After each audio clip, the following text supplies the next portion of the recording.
LiSTNR production. The following episode contains mention of self-harm and references to family violence.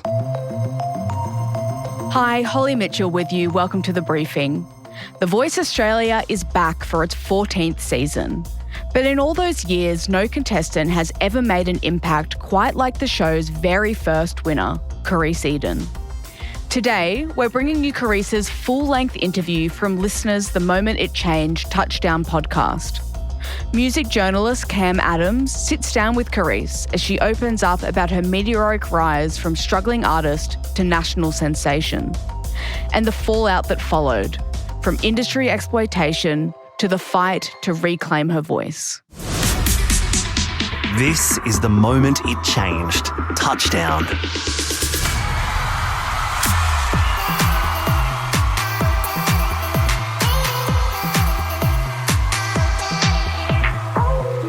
How I first heard about the show was actually, who I didn't know at the time, was the executive producer's sister.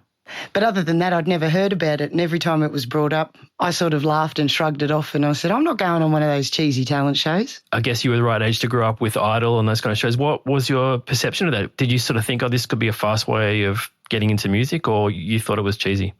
You know, I think out on the streets, word is, they were a bit cheesy and not really that great for artists and all that sort of stuff all them years ago. And I was doing my own thing. I was in my own bands, and I've been singing and playing guitar and on stage for 7 years prior to being on The Voice, and already felt like I was doing my own thing. So it wasn't really on the map for me in the future. I think I was too busy surviving day to day, to be honest, to even be concerned about who I wanted to be when I grew up. But I knew music felt good in the meantime. So I kept at it and found success in that. So you're 19 when you auditioned for The Voice. Was there a contract? Before we went on to do the blind auditions was when the first contract was asked to be signed. Basically signing your life, your identity, your music. Even I remember when I signed that contract, I was quite emotional and I was quite sad, and I felt a lot of feelings on the inside. And I remember going through it, and I remember crying, and because there was this one line where it said, you know, all songs you've written, your name, everything. And I remember I was feeling it all bubbling, and I got really aggressive, and then I was like, no, like don't get angry. But I did get really emotional, and I burst into tears, and please excuse my language, but I said, I'm being musically raped. That's my name. My mum gave me my name. She named me Karise Eden. My songs, when I was 14 years old, living out in the street in refuges, they're mine. You can't have them. But needless to say, I was alone in a hotel room, so the contract had ended up being signed, and there I was. Was there option to have a lawyer look over it, or, you know, someone else check it first? Probably. Even if there was, I wouldn't have known. You know, the last year at school I completed was year 6, and I was literally brought in off the streets. I had no idea what I was doing. Does that contract still apply to you, or was that expired? I was lucky enough to leave the contract. So for memory, I think it was 5 albums. But I think it was back in 2021, I remember managing myself for 12 months, and I worked with my bookers or promoters and managed my own socials. I did that for 12 months just to figure it out. And then I think it was 2020, I met with, who's still my manager, a really, really great guy, Melbourne-based management. And he was the one that helped me get out of the contracts. And basically they just ripped it up and said, we wish you the best, Karise. Sorry, it didn't work out. I guess the point of difference in The Voice is that you're auditioning where judges can't see you. Was that explained to you? Did that appeal to you compared to the other shows? Yeah, I remember the judges had no idea who you were. They weren't looking at you. They're in these big chairs. And what was explained to us was, you know, it's all about the voice and, you know, to get the buzzers to turn with your vocal abilities and all this sort of stuff. And I remember it being mentioned, the point of the show was we were called artists, not contestants. They were called coaches, not judges. And if you ever look back and notice, the artist stage was set higher than the coaches' chairs because there was a common thing on these known talent shows that, we creative beings with serious business going on here and being treated, quite unfairly, I guess you could say, commercially, and things were going on. So they wanted to try and create a positive experience where people weren't being humiliated or ripped to shreds, and trying to just change that mindset with a bit more respect. So I definitely understood the process and their vision about what they wanted to do. And I definitely supported that, and I think that's what, look, I don't watch The Voice now. I don't even know if it's still going, but every time I hear the theme song, "This is The Voice," I get heart palpitations. So I don't watch it anymore, but I'd like to think that that's still their format. At what point in the process were you told you're going to be singing in front of Seal, Delta, Keith Urban, Joel Madden? Was that daunting? I don't think I really remember the moment where I was told who the coaches were and who I'd be singing in front of. But I do know it was known. And I remember having to, just in case you get through, make sure you have a plan on who you want to have as your coach if you were to make it through. And I will admit, I chose Seal from the get-go. I thought that we were going to be getting a little bit more vocal coaching and guidance, and I felt he had a totally different tones. He had a very airy, beautiful voice, and I felt that vocally he would be able to help and teach me with my crunchy voice. And did that happen? Was there coaching? It was all booked in and segmented short 1 hour or 40-minute or 30-minute segments with your coach. And then that wasn't really present. It was all, TV cameras there, and they were more coming in saying, this is the song we think you should perform next. And then we do a quick run through it with the cameras there and things like that. Because I guess, you do. You sing in pubs is different to being in a TV studio. I guess that is, you're learning on the job. To be honest, I'd never seen a TV camera in my life. So when I first got in there, everything was really much a culture shock. I had no idea what was going on. And if there's anything I learnt, it was smile like you're at your nan's place. I got these little dimples. Really, I'm saying, I'm bloody petrified, but yep, okay, yep, yeah, sure. So that's how I survived. But it was definitely a culture shock to be there. I was absolutely petrified the entire time. I was a deer in the headlights. I had no idea what the hell was going on. It did change every fibre in me, and it's an experience I'll never forget, for better, for worse. But, it is what it is. I have gone back and watched my audition a couple of times, and it's got, I think, hitting up to 50 million views now. And, all I see, honestly, is just a scared little chick not knowing what's going on. I can see it in my eyes. And when I remember when I sang and they all turned around so quickly, I momentarily forgot the rules of the show. I thought that they all turned because they had to or something. I don't know how to describe it. I totally lost concept of everything. But I look back at that audition and I just thought, if you only knew what was coming, darling. 50 million views is crazy. I presume you don't get a cut of that. What impact did it have, or does it still have, people are still discovering that? Yeah, people are still discovering that audition. It's racking up the views. It's never really stopped. That's how usually people discover me. So I'm forever grateful for the experience. And, it's still out there living its best life, that video. I don't get any cuts out of it. And recently another social media page shared that audition video again. And it received over 1 million views on the reel, and I was made known of it by one of my followers. So I jumped over there and I'm like, hey, let's tell these international people where to find me. And it was a really nice little burst of life into this, semi-stagnant project I've been working on. So it was a really beautiful thing to experience that recently. Delving into the honesty part of it. So obviously the backstory had become a big part of reality TV at this point. And I watched the audition the other day and it's like you were introduced and they said you had a troubled childhood, mentioned self-harm. It's your story, but were you comfortable sharing it at that time? How do you look back on that? I think that more than one thing can be true at the same time. And I think looking back on how my background was, I guess, part of the moment that made Karise Eden who she was at that time on that show was hugely a part of my truth and my story and the life that I lived. And going back to more things than one thing being true at the same time, it did not help. You know, any fragment of a relationship I could have had with anybody in my family was forever ruined. It caused a lot of pain and it caused a lot of hurt.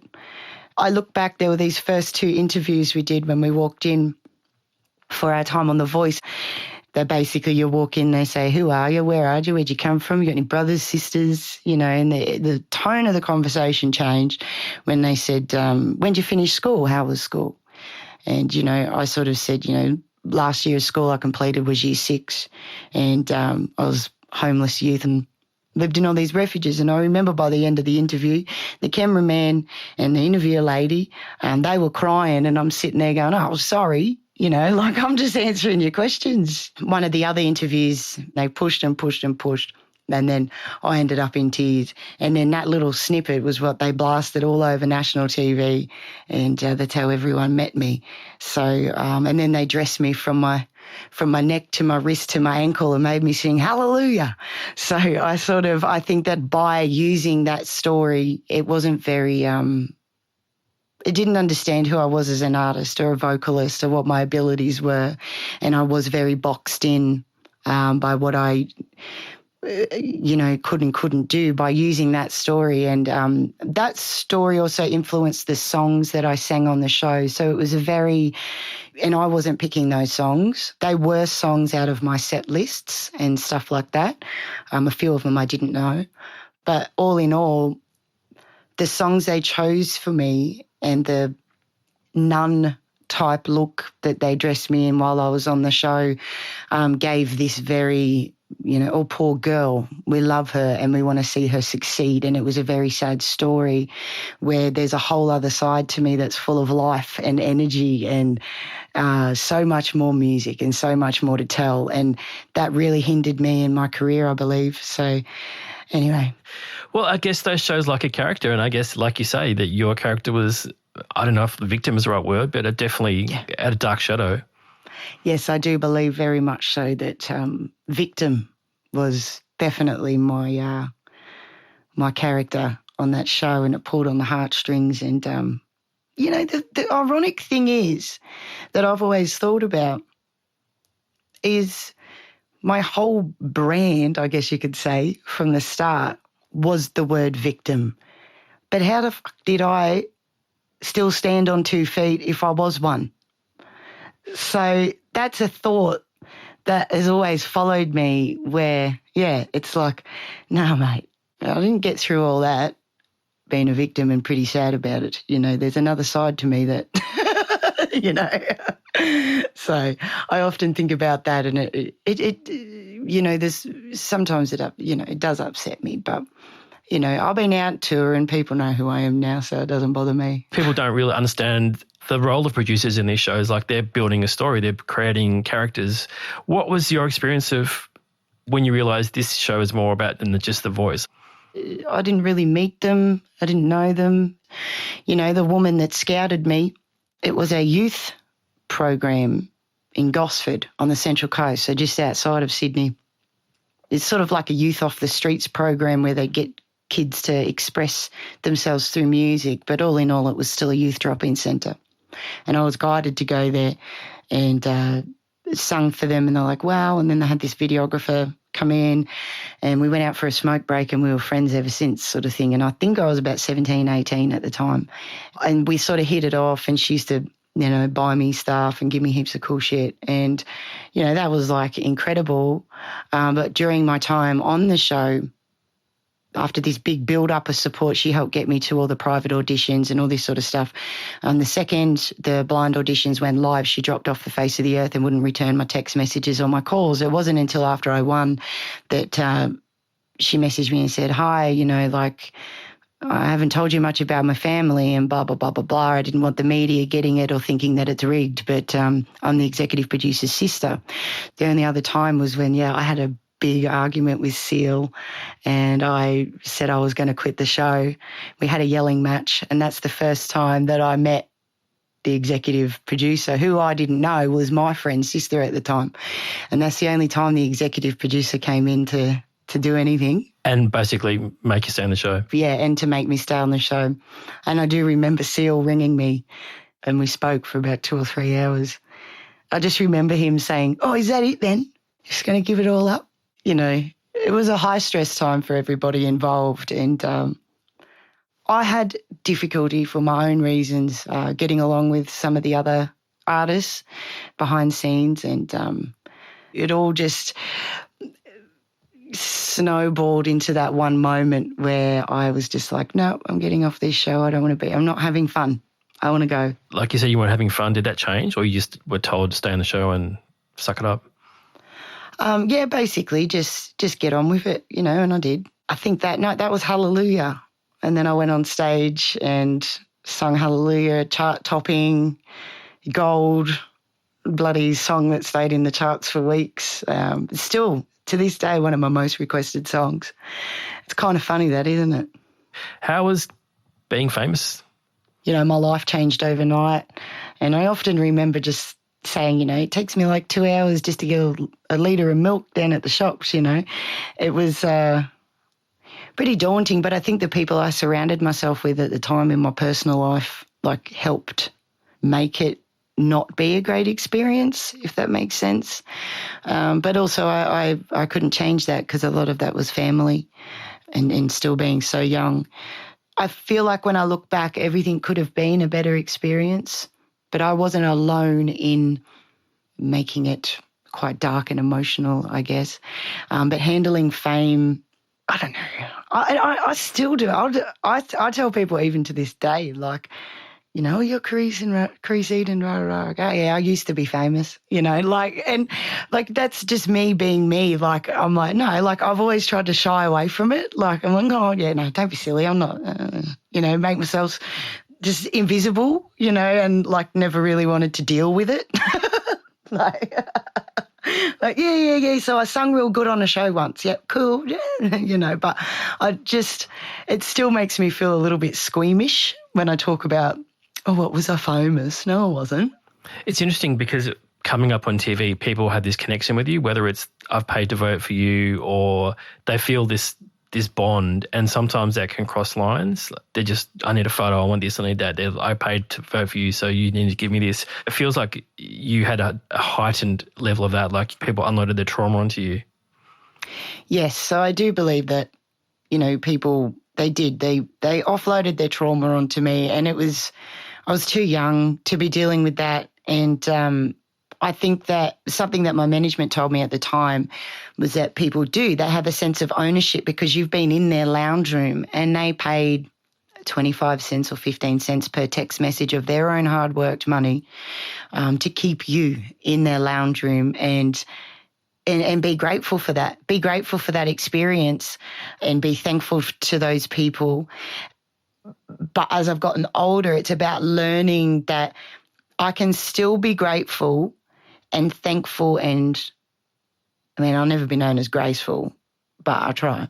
And, all these sorts of things. But you're still allowed to set boundaries. You can still do both at the same time. So I think in the beginning I wasn't setting any boundaries and stuff like that. And it was a really heightened emotional experience with a lot of trauma. We've got someone with complex PTSD coming to offload trauma onto someone with complex PTSD, who's, 20 years younger than them. It's a very complex situation. I was recovering from it, still experiencing it, and had no idea what was coming next. So, it was definitely a very unique, everyone's got their own unique thing that makes them them. And their path. And I do think how I blasted into people's living rooms with the story not the story, but the life that I've lived was quite unique, and it created unique experiences during meet and greets and meeting people. Were you also assigned a manager? Yeah, so there was an option of 3 different lawyers, and we had, a room full of all the artists, and each lawyer spoke to us, and we voted on who got to be the lawyer for everyone on the show. But I reckon that's just all smoke and mirrors. And then, there wasn't a manager assigned to the winner. He didn't last long around me, but we sorted that out pretty quick.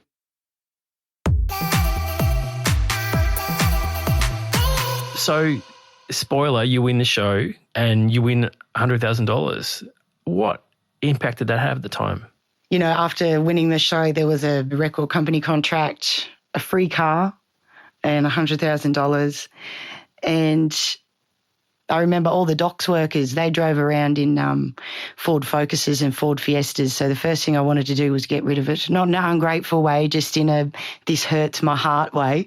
So I did. I sold it and I bought a 68 Valiant, black leather bench seats. It was bloody gorgeous.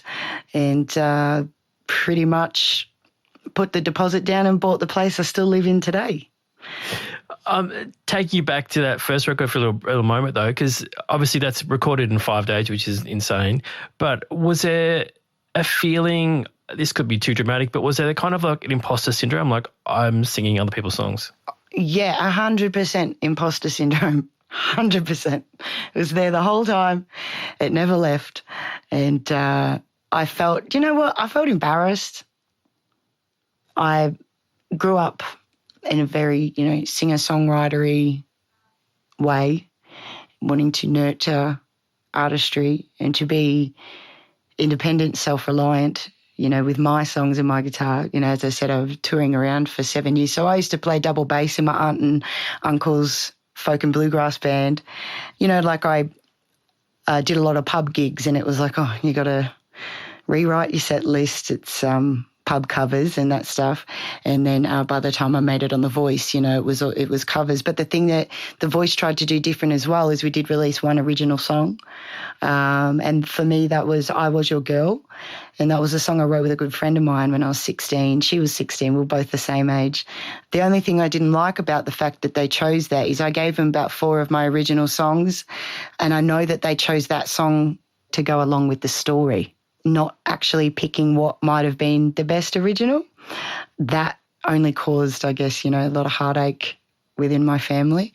But getting back to what you asked, definitely imposter syndrome. And there were people within the industry around me that were like, you've got to go out there and you've got to earn your keep. You got to go earn some respect. You come off one of those talent shows, you got to go show them that you know the hard road. They don't like you, the other artists. I met quite a few of them, and there were a handful that let me know how much they don't like me, and it wasn't very nice because I came from an overnight success singing other people's songs. In their eyes, I hadn't done the hard roads, and so I think I spent a lot of my time trying to be like, I've been singing on stage since I was bloody 13. I've done it. I toured. I sang. I know what I'm doing. I had a band. I didn't just decide to sing and rock up on the show. That was a very big and heavy part of the whole experience, is feeling embarrassed. I don't put words in your mouth, but apparently you did have a breakdown after the show, pulled out of a tour. Looking back, that's incredibly brave. Like, I'm sure there were people around you, management, saying, no, you suck it up, do these shows. Explain that period for us. Yeah, so after The Voice, we started, I went to London. I was contracted to do a Westfield tour, and I went and did that. And then I went to London for a songwriting trip for a month, and then later that same year, I think, we launched the Heavenly Sounds tour. Can I just say, it wasn't my idea to sing in churches. But anyway, during that time I did. Well, I cancelled the national tour and had a bit of a breakdown. And I guess that was, what I was speaking about earlier. When I'd go out to gigs and after a show, people were offloading their trauma onto me. I didn't understand how to deal with that. I was staying up late. I didn't know how to tell these beautiful people that have experienced such horrors. I didn't know how to move out of those conversations, and I didn't have, even though I had management and a PA and tour manager, all these people around, no one was looking after me or around supervising. So I was definitely, just finished a gig and like outside of the venue with someone, that was talking to me, so I was alone. And, the one time where I did need help, I was stood down upon in front of fans that were just as equally shocked. So I was very much alone and just doing my own thing. And I guess I was trying to recover from the overnight success, as we spoke about, and fame. And, the only person that really I spoke to in that time, I had difficulty, every night, my mother dearest, that's a relationship, that's a beast of its own, that one. And that's the only person that had talked to me at night, and wasn't a very nice time. And I think the straw that broke the camel's back for me was after one of the shows in Heavenly Sounds. These people came up to me and they said, your father, we looked after him when he was a kid. And all I understood was he was a bad man, but there were a lot of bad people around him too when he was a child. And I thought, well, are there predators coming to my show? And I think that spun me into a downward spiral that I had no idea how to deal with. And I did something that I hadn't done in years. And I self-harmed. And I ended up in a mental health unit. Everyone was screaming, like, don't let it get to the media, don't this, don't that. And I had to be removed out of that facility as well, because they were starting to recognise me in there.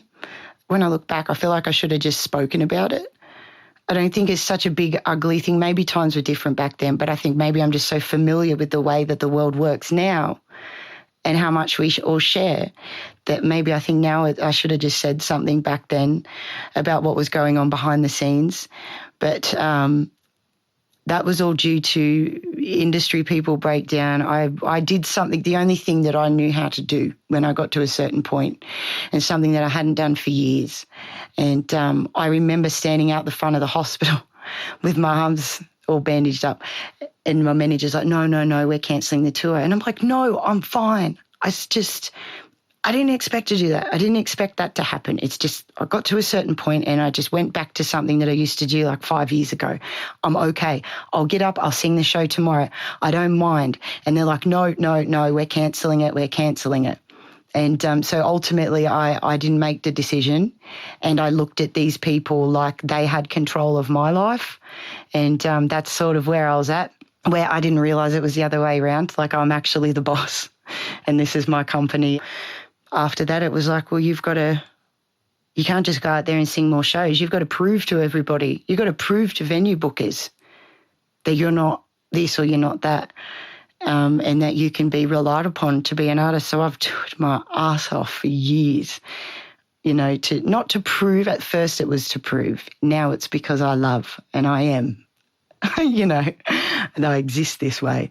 But, just to prove to people that, that wasn't going to happen again. But it was a lot of pressure. And you kind of drop off the grid a little bit after that, which sounds like that was what was needed. Yeah, so it was more the mentality of, you can't just cancel a national tour and then go out and do another one, which is understandable. So you lay low, do some writing, let's focus on another album release, let's, just hide away a bit. And that's sort of how it happened. And then during that time I fell pregnant with my son. And, definitely my life, motivations, goals, aspirations, everything about me changed. I was finally home the second I found out I was pregnant with my son. I've never seen a bunch of suits more scared in their lives, but, But so, that's still a thing, that like women having babies upsets the business flow? Yeah, 100%. That was my experience in 2014. It was, again, a high-stress time. I do believe that at that time, in that space, it was seen as a bad thing, and still that fight for women in the industry, just because we're having a child doesn't mean we're useless. Or I think that the 2014 album, Things I'd Done, they just panicked and they wanted to release it. And then I did a media album launch with just basically media in the room, and I couldn't sing. I was like bloody Ariel from The Little Mermaid. I had no voice. I was about 8 months pregnant, and I think they all just got scared and rushed, and they wanted to get this album out and wanted to this and wanted to that, and I physically just couldn't keep up with it. And there were a few health concerns throughout the process when I was pregnant. Trying to record stuff and get my vocals down and media appearances and all these sorts of things. And like, I'm in a state that I don't live in. I don't have my own vehicle or anything like that. So I am sort of reliant on the people around me. So there's definitely within the Aussie music industry, like so much, even that close, not that long ago, pushed down upon women, for being pregnant. So that it's just an incredible experience, but I am glad that things are changing and there's so much more support, love and positivity for women. So you're an independent artist now. How is that? What did you learn from majors? What are you doing differently? Well, I'm an independent artist now, and in 2022, I think it was, I released my first independent album, Into the Black. And if there's anything I've learnt about being an independent artist is I'm doing all the learning that I should have done back then now or previously in the last few years, since 2020. And there's so much more to the bigger picture. And I've met so many people within the industry, meeting other artists, public speakers, like people that work in the entertainment industry in general.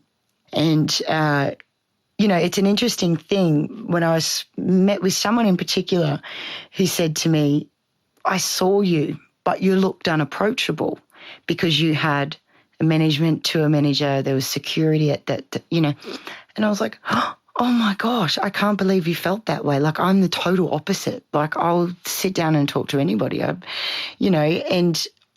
I was so sorry about that. But then I understood what they were saying.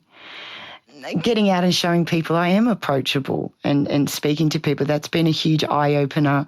And just to feel not so alone within the music industry or my experiences, because I think as well, the more that I've met people, I've realised it's not just a singular battle. Like, a lot of these artists experience these same things, and whether they came from a talent show or not, there are so many artists that have fallen to these same experiences that I've been talking about today, and learning that I'm not alone, because I think that was the biggest thing, was being so separate. It was such a singular journey hidden in this little dark box, that I thought it was mine, and it fear. You can't tell anyone about it and you're not allowed to get out, So I think that that's the biggest learning curve, and learning all the ins and outs and ups and downs and cheap tricks you can do, for social media. And we all just talk and communicate with each other, and, like, oh, how do you do a graphic design for this? And then next minute this artist is like, oh, I do this, because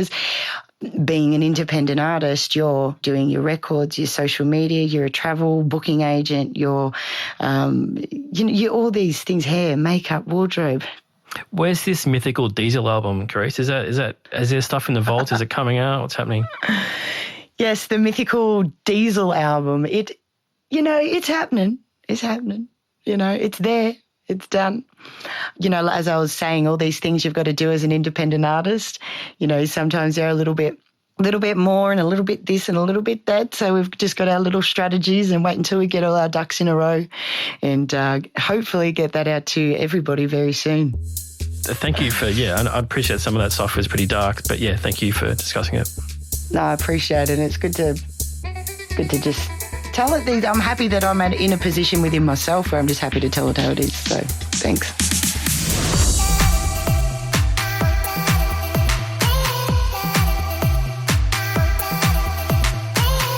That was Karise Eden speaking with Cam Adams. If you'd like to hear more about what really happens behind the scenes on music reality television, you can listen to all episodes of The Moment It Changed Touchdown wherever you get your podcasts. We've popped the links in the show notes. Thanks for listening to this bonus episode of The Briefing. That's it for now. The team will be back in your feed with headlines and a deep dive tomorrow morning. I'm Holly Mitchell. See you next time.